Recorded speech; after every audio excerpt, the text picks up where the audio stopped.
ఇప్పుడు కేవలం 7999K up to 10 kgs వరకు బరువు తగ్గి అధిక బరువు నుంచి వచ్చే ప్రధాన సమస్యలను దూరం చేసుకోండి. వస్తోంది ప్రస్తుతం 4 లక్షల క్యూసెక్ల వరద నీరుంది. మేడిగడ్డ బ్యారేజ్ కి ముప్పంటూ వస్తున్నటువంటి వార్తలతో బ్యారేజ్ సేఫ్ అని నిన్న బీఆర్ఎస్ వీడియో విడుదల చేసింది. అసలు మేడిగడ్డ లక్ష్మీ బ్యారేజ్ తాజా పరిస్థితి ఎలా ఉంది? బ్యారేజ్ కుంగిపోయిందంటూ వస్తున్న వార్తల్లో నిజమెంత?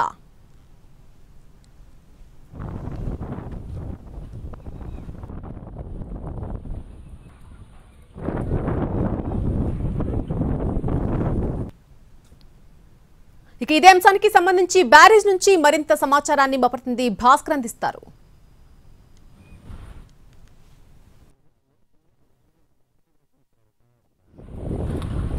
రాష్ట్ర రాజకీయాల్లో ఒక సంచలనంగా మారిన మేడిగడ్డ బ్యారేజ్ వద్ద మనం ప్రస్తుతం ఉన్నాం.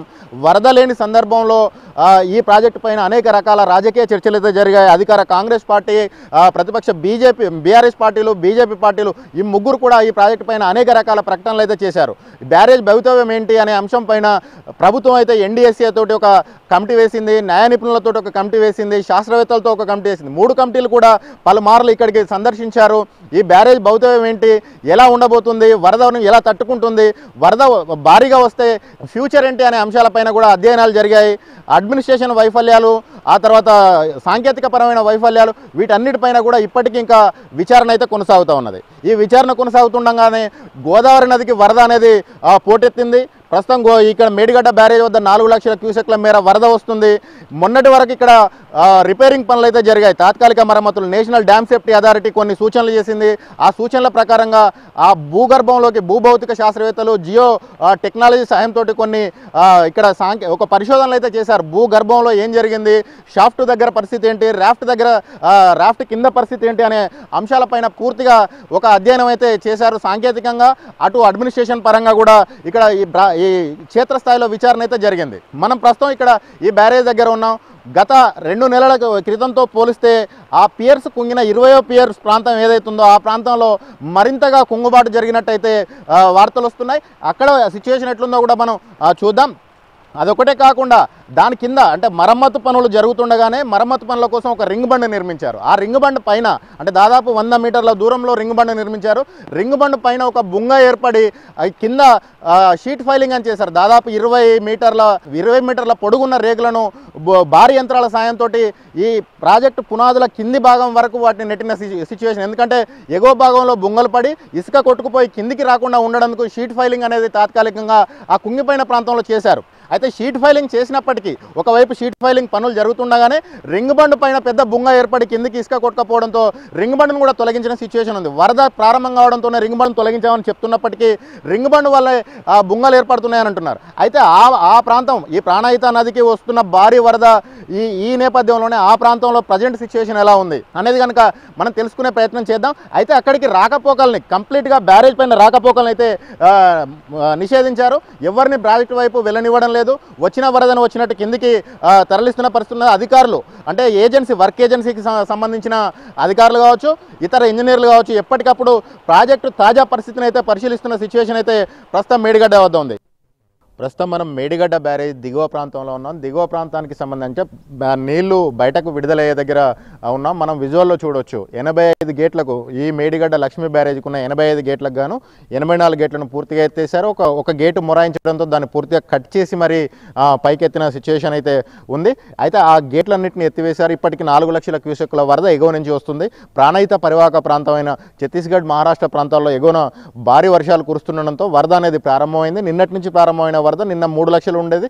ఈరోజు మధ్యాహ్నానికి 4 లక్షల క్యూసెక్కుల వరద వస్తుందని చెప్పేసి అధికారులు కొద్దిసేపటి క్రితమే ప్రకటించిన పరిస్థితి అయితే ఉంది. ఈ వరద మరొక 3-4 రోజులు కూడా కొనసాగే అవకాశాలు ఉన్నాయి. ఎందుకంటే మరో 2 రోజుల పాటు భారీ వర్షాలు ఎగువన కురుస్తాయనేది వాతావరణ శాఖ ఇప్పటికైతే అంచనా వేసింది. అల్పపీడనం మరింత గనుక బలపడితే ఆ వర్షాలు మరొక 4-5 రోజులు కూడా కురుస్తాయని చెప్పేసి కూడా వాతావరణ శాఖ అధికారులు అంచనా వేసిన నేపథ్యంలో ఈ ప్రాంతానికి భారీ వరద వచ్చే అవకాశాలు అయితే స్పష్టంగా కనిపిస్తూ ఉన్నాయి. అయితే ప్రాణహిత నుంచి వస్తున్న వరద మాత్రమే ఉంది. ఇది గోదావరి నుంచి ఇంకా వరద ప్రారంభం కాలేదు. మానేరు పరివాహక ప్రాంతం నుంచి కూడా ఒక దాదాపు 10,000 క్యూసెక్ల వరద వస్తుందని చెప్పేసి అధికారులు ప్రకటించారు. అయితే కాళేశ్వరం వద్ద 8.5 మీటర్లు ఉన్న వరద క్రమంగా పెరుగుతూ 9 మీటర్లకు చేరుకునే అవకాశాలను కూడా ప్రాథమికంగా అంచనా వేస్తున్న సిచ్యువేషన్ అయితే ఉంది. ఈడ మనం కాళేశ్వరం ప్రాజెక్టులో మొదటి పాయింట్ అయినటువంటి మేడిగడ్డ వద్ద ప్రస్తుతం 4 మీటర్లకు పైగా వరద నీరు అనేది ప్రవహిస్తూ ఉన్నది. 4 మీటర్లకు పైగా వరద నీరు దాదాపు 4 లక్షల క్యూసెక్ల వరద వెళ్తుందని అంచనా వేస్తారు. అంటే 33 టీఎంసీలకు పైగా వరద ఇక్కడ నుంచి ఒక రోజులో కిందికి వెళ్తున్న పరిస్థితి అయితే ఉంది. మరోవైపు ఎగువనున్న ప్రాజెక్టులన్నీ ఖాళీగా ఉన్నాయి. అయితే ఎగువన మహారాష్ట్ర పొరుగు రాష్ట్రాల్లో కురుస్తున్న వర్షాల వల్లనే ఈ వరద వస్తుంది. అయితే వరద ఈ పరిస్థితి ఇలా ఉన్నప్పటికీ అయితే మేడిగడ్డ బ్యారేజ్కి సంబంధించి గత 2 నెలల క్రితం ప్రారంభమైన మరమ్మతు పనులు కొద్ది రోజుల క్రితమే నిలిపివేశారు.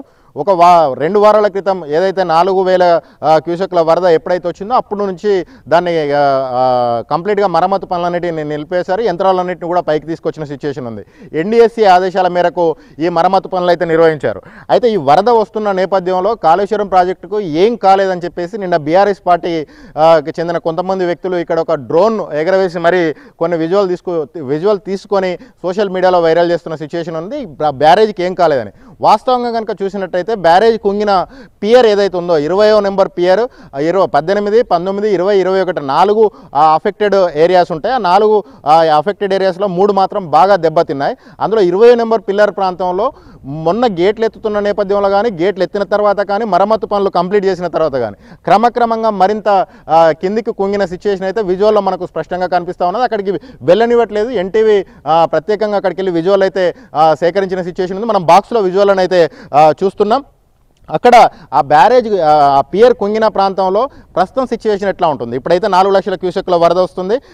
ఆ తర్వాత దీని గరిష్ట వరద గత సంవత్సరం వచ్చిన 27 లక్షల క్యూసెక్ల వరద, 25 లక్షల క్యూసెక్ల వరదే గరిష్టంగా ఉంది. ఒక్కరోజు మాత్రం 27 లక్షలు వచ్చింది. 25 లక్షల క్యూసెక్ల వరద దాదాపు 3 రోజుల పాటు కంటిన్యూడ్గా నడిచిన సిచ్యువేషన్. అది గత సంవత్సరం రికార్డు స్థాయిలో నమోదైంది. ఈ సంవత్సరం ప్రస్తుతం అయితే 4 లక్షల 4 లక్షల క్యూసెక్ల వరద అయితే వస్తుంది.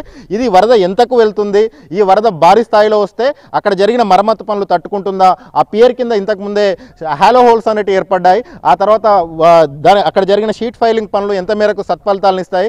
జియో ట్యాగింగ్ జియో టెక్నాలజీ తోటి చేసిన పనులు ఎంత మేరకు సత్ఫలితాలు ఇస్తాయి అనేది వరద తగ్గిన తర్వాత తేలే అవకాశాలు ఉన్నది. అయితే పియర్ కింద అంటే రింగ్ బండ్ ఏర్పాటు చేసిన ప్రాంతంలో ఏదైతే పెద్ద బుంగబడిందో ఆ బుంగ ఏర్పడ్డ ప్రాంతంలో కూడా స్పష్టంగా కుంగిందైతే కనిపిస్తూ ఉన్నది.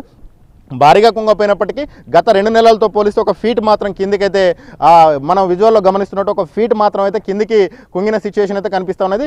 ప్రస్తుతం ఇది మేడిగడ్డ వద్ద ఉన్న తాజా సిచ్యువేషన్. మరి కొద్ది రోజుల్లో అంటే వరద తగ్గితేనే, వరద పెరిగిన తర్వాత అయితే ఏం చెప్పలేం. వరద తగ్గితే సిచ్యువేషన్ ఎలా ఉంటుంది, మేడిగడ్డ బ్యారేజ్ ఫ్యూచర్ ఏ విధంగా ఉంటుందనేది ఇది ఎన్టీవీ ఇక్కడి నుంచి ప్రత్యేకంగా అందిస్తున్న కథనం.